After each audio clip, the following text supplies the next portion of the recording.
The crystalline spires of the Galactic Council chambers had witnessed many surrenders throughout the millennia. Ambassador Vexithara adjusted her bioluminescent crest as she reviewed the documentation one final time. The humans would arrive, within the hour, and their capitulation would mark the end of the most troublesome species the galaxy had encountered in 3,000 cycles.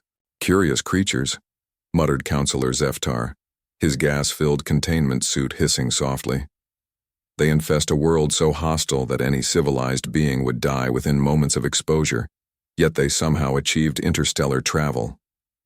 Vexithara's mandibles clicked in agreement. Earth, or Terra as the humans called it, was classified as a Class 2D Deathworld. The gravity alone would crush most species, and the atmospheric composition was toxic to 73% of known life forms. The weather patterns were chaotic, the tectonic activity constant, and the native fauna universally aggressive. It was a miracle any intelligence had evolved there at all. "Their surrender terms are quite reasonable," Vexithara continued, scanning the holographic display.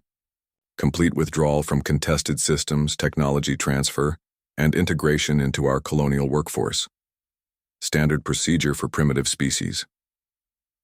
The massive doors to the chamber began to iris open, their biomechanical seals parting with a wet, organic sound. Vexithara straightened, preparing to receive the delegation of broken humans who would sign away their species' independence.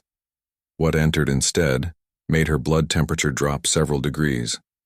The first human was tall by their species' standards, moving with a fluid grace that seemed impossible given Terra's crushing gravity. He wore simple clothing, what humans called fatigues, but carried himself with the bearing of a seasoned warrior. Behind him came 6 others, each radiating the same quiet confidence, but it was their eyes that unsettled Vexithara most. Every species she had encountered possessed eyes that reflected their evolutionary environment.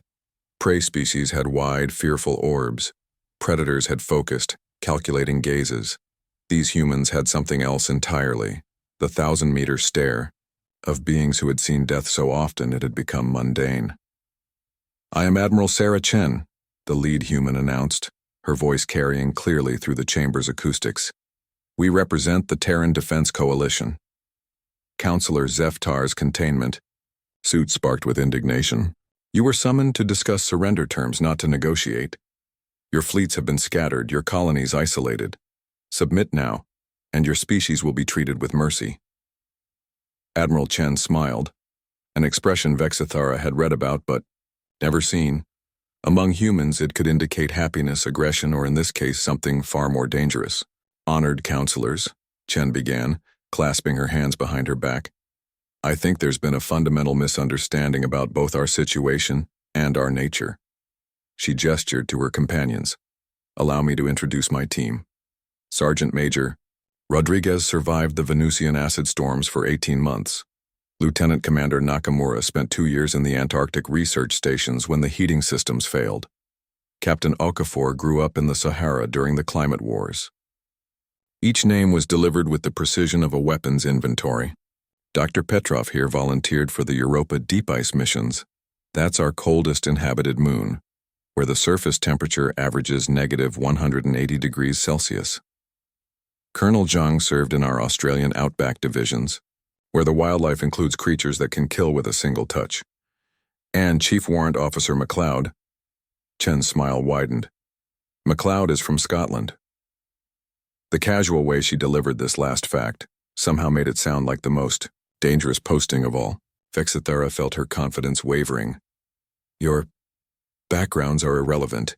You cannot fight the combined might of 17 civilized worlds." "You're absolutely right," Chen agreed. "We can't fight 17 civilized worlds." Relief flooded through the chamber until Chen continued. "We don't need to.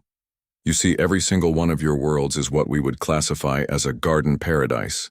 Stable weather, docile wildlife, predictable geological activity. Your species evolved in comfort." Chen began walking around the chamber's perimeter, her team maintaining perfect formation. "Do you know what humans call our homeworld? Earth.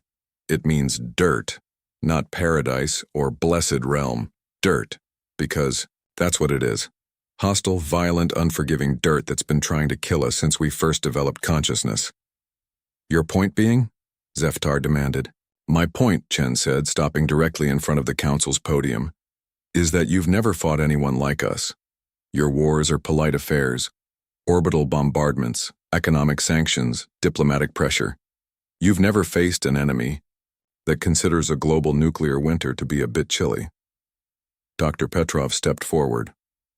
Our research indicates that a mere 2-degree temperature shift would collapse your agricultural systems. We've survived ice ages. Colonel Zhang added, your atmospheric processors fail if the oxygen content varies by more than 0.3%. We have recreational activities that involve deliberately reducing our air supply. And your gravity? Sergeant Major Rodriguez flexed his arm, the motion casual but somehow threatening. What feels normal to you would put our elderly in physical therapy.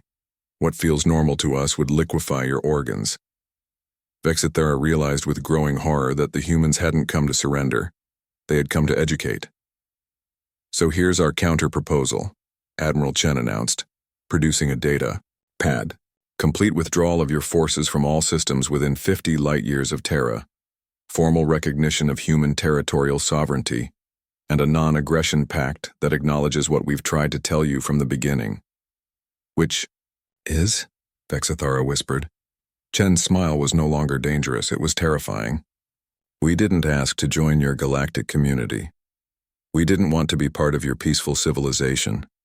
We were perfectly happy on our Deathworld, learning new ways to survive in an environment that makes your worst nightmares look like a pleasant vacation.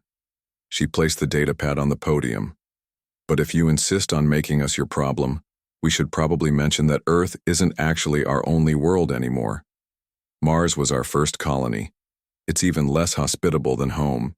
Then came the Venus Cloud cities, the Titan mining platforms, the Europa research stations. The Admiral gestured to her team again. These aren't just veterans of Earth counselors. They're veterans of 6 different death worlds, and we have 12 billion more just like them.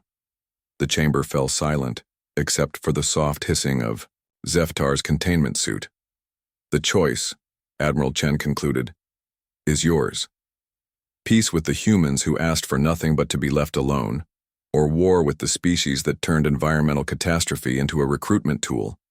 Vexithara looked at the datapad, then at the 7 humans who stood like carved statues of barely restrained violence. In her species' long history of diplomacy, she had never encountered beings who made extinction seem like a reasonable alternative to victory. For the first time in 3,000 cycles, the Galactic Council voted unanimously. The humans, they decided, could keep their death worlds.